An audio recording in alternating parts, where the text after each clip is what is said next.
1947 में देश के बंटवारे पर सिग्नेचर आरएसएस ने किए थे। नहीं, सुनना पड़ेगा और आपको बताना पड़ेगा। 1947 में जब धर्म के नाम पर देश में बंटवारा हुआ था तो आरएसएस ने सिग्नेचर करे थे।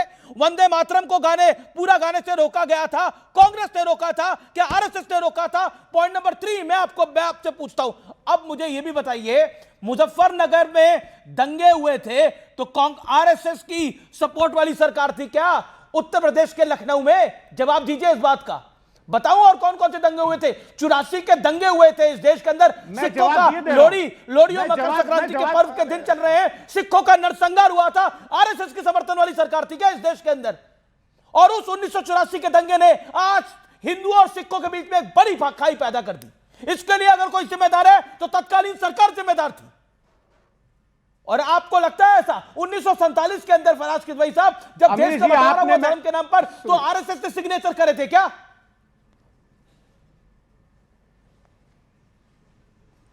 अमीर जी अब मैं बोलूं? हाँ बोलिए। देखिए, मुजफ्फरनगर दंगों की अगर आप बात कर रहे हैं तो मैंने तो आपको एग्जाम्पल दिया कि भारतीय जनता पार्टी के विधायक उस दंगों के लिए कन्विक्ट हुए थे माननीय उच्च न्यायालय में। मैं तो नाम ले रहा हूं विक्रम सैनी। और दूसरी बात यह है कि सरदार पटेल ने एक और आरोप लगे कि आप एक तरफा कार्रवाई कर रहे थे। अजय आलोक मुजफ्फरनगर के दंगों के समय भाई साहब जब दंगे हो रहे थे तो अखिलेश यादव जी सैफई में नाच देख रहे थे। फिल्म सितारों का नाच, सैफई महोत्सव चल रहा था।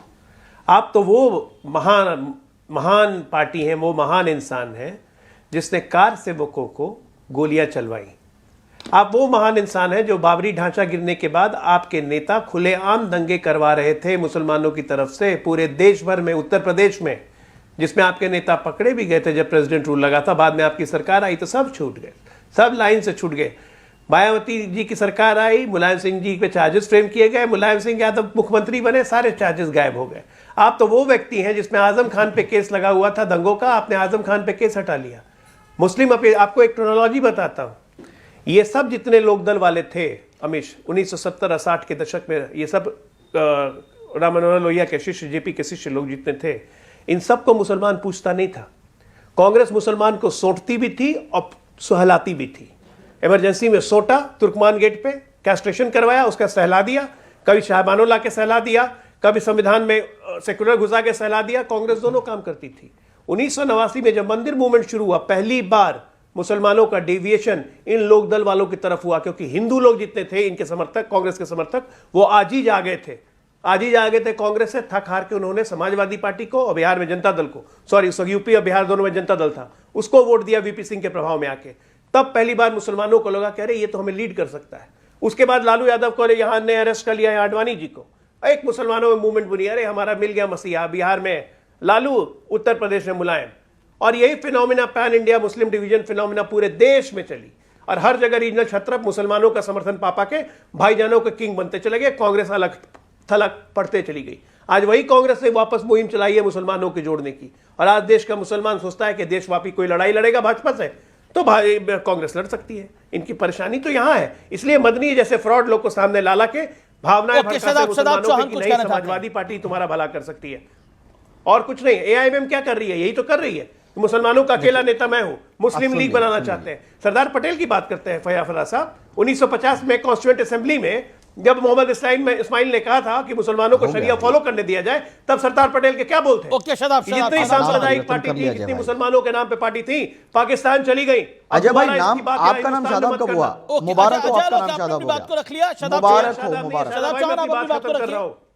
अब वो मुस्लिम लीग पार्ट 2 आज भी एग्जिस्ट करती है केरला में। ओके शादाब चौहान, और उसी मुस्लिम लीग पार्ट 2 को पूरे देश में फैलाना चाहते हैं। आप मुबारक हो, आप शादाब हो गए। मुबारक हो अजय भाई, आपके समय में नहीं बोलूंगा। Let me complete. बोलिए शादाब बाबा। आज चौहान भी हो गए। चलिए देखिए, पूरा नाम बोल दीजिए, तब चौहान भी हो गए। हाँ बिल्कुल है, गर्व है। हाँ बिल्कुल गर्व है। अजय भाई ने बहुत सारी बातें कही, मुझे उससे एतराज़ नहीं, लेकिन मुझे एक आपत्तिजनक भाषा का इन्होंने इस्तेमाल किया। इन्होंने मदनी साहब को फ्रॉड कहा। मौलाना अरशद मदनी साहब हमारे बुज़ुर्ग हैं, आलिम दीन हैं और हम सब उनका एहतराम करते हैं और देश भर में उनको एक रेस्पेक्ट दी जाती है, चाहे वो पक्ष के लोग हों या विपक्ष के लोग हों। वैचारिक मतभेद होना अलग बात है, लेकिन शब्दों की मर्यादा नहीं जानी चाहिए। दूसरी बात, आरएसएस और कांग्रेस का मैं कनेक्शन बताना चाहता हूं। सिर्फ 1925 में जब कांग्रेस बनी, जो हेगडेवार जी ने बनाई, हेगडेवार जी विदर्भा रीजन के सचिव थे कांग्रेस पार्टी के। उसके बाद जो जनसंघ बनी तो श्यामा प्रसाद मुखर्जी साहब जो थे नेहरू कैबिनेट के मिनिस्टर थे, और जितने भी फसाद हुए और सब चीज हुए, जितने लोग गए, 10 से ज्यादा मुख्यमंत्री हिमंता बिस्वा जो हैं, जो आज मुसलमानों के खिलाफ जहर उगलते हैं, वो कांग्रेस पार्टी में थे, लेकिन राहुल गांधी जी ने उनको कुत्ते का बिस्किट खिलाया, वो मुसलमानों के खिलाफ जहर उगलने लगे। एक दिन में विचारधारा नहीं बदलती, अगर मैं कल को पार्टी भी बदल दूंगा मेरी विचारधारा थोड़ी बदल जाएगी। तो ये जितने बीजेपी में नेता आए हैं कांग्रेस में आने के बाद जहर उगलते हैं, ये सब के सब जहर जो है वो कांग्रेस से सीख करके आए हैं। और आरएसएस ने कांग्रेस को बूढ़ी मां मानकर के छोड़ दिया और अपनी बीजेपी को अपना लिया। आरएसएस, बीजेपी और कांग्रेस में कोई फर्क नहीं है, एक सिक्के के दो रुख हैं, और इन्होंने मिलकर के दंगे फसाद के नाम पर सारे षड्यंत्र को रचा है। मुसलमानों के लिए दोनों के दोनों ने विवेक के काउंटर पॉइंट, ओके विवेक के काउंटर पॉइंट, विवेक किसने गिरी? एक लाइन बोलूंगा, एक लाइन शादाब के लिए, एक लाइन। अच्छा बोलिए अजय लोग बोलिए अजय लोग बोलिए एक लाइन। अगर कांग्रेस, आरएसएस, बीजेपी एक ही है तो एआईएमआईएम और समाजवादी पार्टी, इनको तो गठबंधन में होना चाहिए। यूपी में कर रहे हैं गठबंधन, अनाउंस कर दें, मिलकर लड़ लें चुनाव। ओके विवेक कांग्रेस और बीजेपी एक ही है, दोनों आरएसएस के। ओके विवेक, शदाब चौहान की थ्योरी से आप एग्री करते हैं? Okay Vivek, okay new angle, okay Shadab versus Vivek, make your point. नहीं जी नहीं मैं इस बात से बिल्कुल भी सहमत नहीं हूं। कमियां हैं और मैं नहीं सुनिए, और एक तो सबसे पहली चीज़ है, ठीक है इन्होंने बिल्कुल सही कहा कि 100 से ऊपर जो मेंबर पार्लियामेंट है बीजेपी में वो कांग्रेस या अन्य पार्टियों से आए हैं, और ये एक चिंता का विषय ज़रूर है। लेकिन ये कहना कि कांग्रेस संघ से मिली हुई है, कांग्रेस आइडियोलॉजिकली सेकुलर नहीं है, ये एब्सोल्युटली गलत है। हमारी कांग्रेस के साथ एज अ लेफ्टिस्ट मुखालिफत राय रही है। हमारी पहली सरकार 1950 के दशक में नेहरू जी ने हटाई। आरएसएस ने 50 साल जब तिरंगा नहीं लहराया तो कितने नोटिस दिए गए? सर वेट, कितने नोटिस दिए गए? आप मेरी बात सुनिए, एक मिनट जरा मेरी बात को सुनिए। आपने गोडसे को first terrorist of independent India क्यों डिक्लेयर किया? आप मदनी साहब ने, सुनिए आप मदनी साहब को गलत इंटरप्रेट कर रहे हैं। मदनी साहब ने यह नहीं कहा है कि कांग्रेस सेकुलर नहीं है, मदनी साहब ने यह नहीं कहा है कि कांग्रेस संघ के साथ है। मदनी साहब ने यह कहा है कि कांग्रेस मदनी साहब ने आईना दिखा दिया कि कांग्रेस और बीजेपी मिले हुए हैं, संघ के इशारे पे मदनी साहब ने, और एमआईएम ऐसा नहीं कहा मदनी साहब ने, और ये डिबेट हिंदू मुसलमान नहीं है। बिल्कुल नहीं कहा है,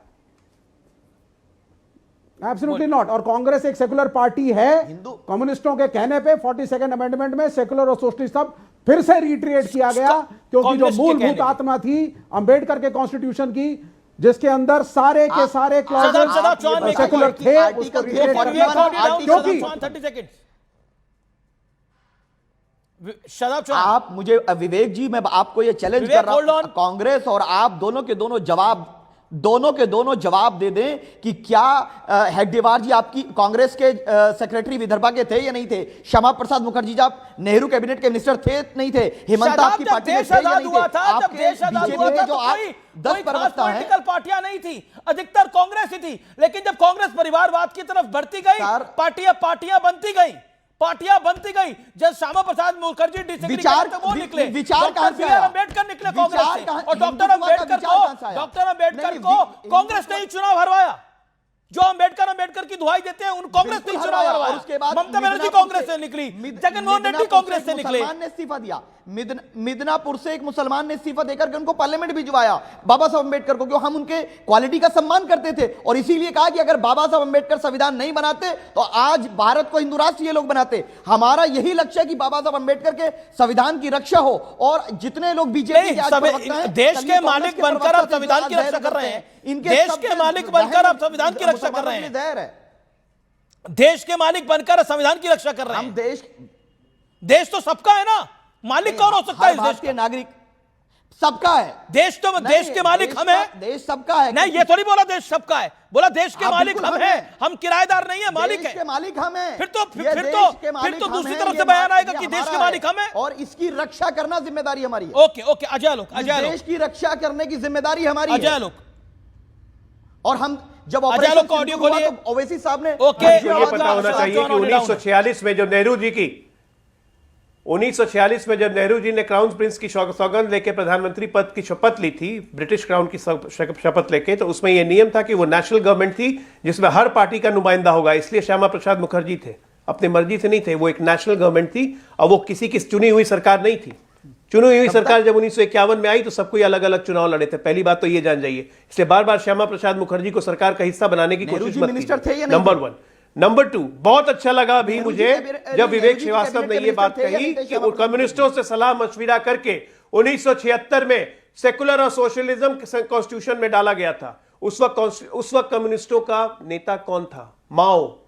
उस वक्त यूएसएसआर था, सिर्फ रशिया नहीं था, यूएसएसआर था और माओ था नेता जिसने कांग्रेसियों की मदद की। तो ये मान चुके हैं कि कांग्रेस हमेशा से विदेशी ताकतों को इन्फ्लुएंस में आकर इस देश का संविधान तक बदल देती है। यह मान लिया आज विवेक श्रीवास्तव ने। यही बात तो हम कह रहे हैं कि पिछले 70 वर्षों से कोई ना कोई विदेशी शक्ति हमें डोमिनेट करती रही। आज क्यों नहीं करती है? 11 साल से हम पे सैंक्शन लगा देती है। वाजपेयी जी पे सैंक्शन लगा दिया था, नरसिम्हा राव ने तब तक किताब में लिख दिया 96 में, now I am not afraid because George Bush is standing at my back. अरे आप लोगों ने देश बेचा है, सारे लोगों ने, चाहे वो कम्युनिस्ट हो चाहे कांग्रेसी हो। सफाइयों की तो औकात नहीं होती देश बेचने की, कभी इस पोजीशन पे नहीं आए। उत्तर प्रदेश बेच दिया। और एआईएमएम एक रजाकार आर्मी को रिप्रेजेंट करने वाली सेना जिससे भारतीय गणराज्य में मिलने के लिए लड़ाई लड़ी। अरे हम भारत को रिप्रेजेंट करते हैं सर, भारत को रिप्रेजेंट करेगा। हमारे बुजुर्गों ने अंग्रेजों से माफी नहीं मांगी, संविधान की बात हमारे करेगा। बुजुर्गों ने अंग्रेजों से सावरकर की तरह 60 रुपए तनख्वाह पूर्वज। सुनिए सुनिए, रजाकार आर्मी के हेड कौन थे? ओवैसी जी के पूर्वज, जिन्होंने भारतीय सेना से लड़ाई लड़ी इस भारतीय गणराज्य में शामिल होने के लिए। सच है कि नहीं? बोलिए। ओके, ये बात करेंगे संविधान की यहां में बैठ के। जानकारी गलत है आपको, आप सुन लीजिए। पहली कोई बात गलत जानकारी नहीं है। सुरजापुरी मुसलमान जो भी आज बसे हुए बिहार में ना, और उधर बांग्लादेश में और बंगाल में, ये सब वही रजाकार भागे हुए। अजय भाई इतना क्यों हाइपर क्यों हो रहे हैं आप?